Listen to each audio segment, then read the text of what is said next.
Pessoal, sejam bem-vindos a mais essa aula, tá? Hoje eu quero falar para você sobre o conjunto de resistor de frenagem. Na verdade, a gente vai dividir em várias aulas, porque são defeitos complexos aí que surgem. Num outro vídeo, né, que eu já falei sobre a questão de transporte, né, que você tem que ter cuidado no transporte. Mas nesse caso aqui, a dica que eu tenho para você, que é da área de manutenção, né? Esse defeito que está acontecendo aqui, ele é muito difícil de ser detectado. Existem dois defeitos aqui, mas hoje eu quero falar sobre ele, tá? Eu não vou te ensinar hoje ainda a corrigir isso, mas eu vou te ensinar a detectar este defeito, tá? Que eu chamo de microfissura no conjunto de resistor de frenagem. O que acontece? Já falei em outros vídeos sobre como a gente começa a identificar que o problema está no conjunto de resistor de frenagem.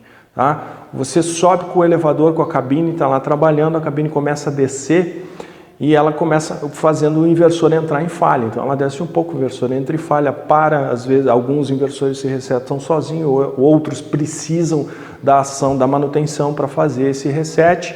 Tá? E aí o operador anda mais um pouco e para, né? Vejam que quem detecta primeiro o defeito é o operador.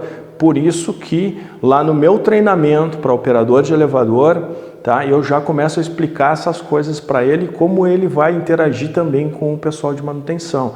Então é importante que teu operador, né, que o operador tenha conhecimento de determinadas coisas para poder passar para você, né, que é assistente de manutenção, que vai fazer a manutenção dele, ou para que você procure mais assertivamente o defeito, certo? Então lá, subiu a cabine está começando a desce para, o inversor entra em falha e tal, então a partir daí você já começa a prestar atenção que ou tem um problema sério na parte lá do inversor de frequência, ou normalmente esse problema está no conjunto resistivo. E essa microfissura, o que ela faz, pessoal? Tá? Deixa eu mostrar aqui para você. Vamos achar essa microfissura aqui, ó. Visivelmente ali, ó, a gente está vendo um ponto preto já aqui, ó. Então, esse ponto preto que eu estou vendo aqui, ele já me diz que eu estou tendo ali um faiscamento. Então, eu preciso ter muita atenção nisso, tá? E esse defeito, ele é de difícil detecção, por quê? Por quê, pessoal? Porque você acha que isso está acontecendo, você vai lá nos bornes lá do inversor, né? Tira lá a parte lá do resistor e mede. Esse conjunto ele tem que ter 21 ohms. E aí você faz a medida lá com o multiteste e tem 21 ohms. E aí você acha que esse conjunto aqui tá bom, mas na verdade o que está acontecendo? O que faz a microfissura, certo? Você tem o conjunto resistivo lá e na microfissura eu tenho ali, ó, tá? Aqui tá a minha fissura, então tá ali, ó. Os fios estão encostados, então quando eu começo a fazer essa medida, eu tenho os 21 ohms. Mas em trabalho, tá? Quando a cabine está descendo, que eu tenho uma corrente injetada nesse cara, ele aquece, é um resistor, né? É um conjunto resistivo, vamos imaginar uma resistência de chuveiro, e aí ela aquece. Quando ela começa a aquecer, eu tenho um aquecimento, né? Lei da física, né? Tem uma expansão de corpos e ela abre. Ela abre e o inversor logo entra em falha, o conjunto inteiro para, ela resfria e fecha novamente.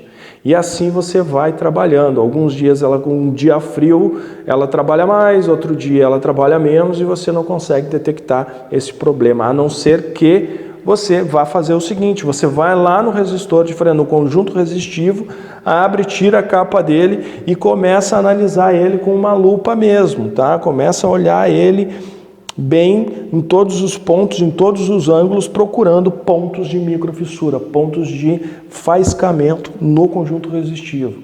Se você detectar isso, muito provavelmente seja isso que esteja acontecendo, tá? Aí você vai substituir o conjunto, porque você não vai consertar isso lá no cliente, você substitui o conjunto e deixa o cliente trabalhando, né? Mas muito cuidado, porque se você não resolver isso a tempo, isso vai queimar o inversor de frequência e você vai dar um prejuízo para você e para o cliente, certo?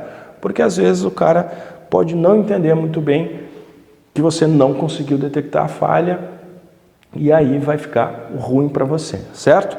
Então, esse esse era a dica que eu tenho para essa aula aqui de hoje. Numa próxima aula eu vou trazer um outro defeito que está mais cabeludo nesse cara aqui, ó, tá? Para a gente identificar, certo? Valeu!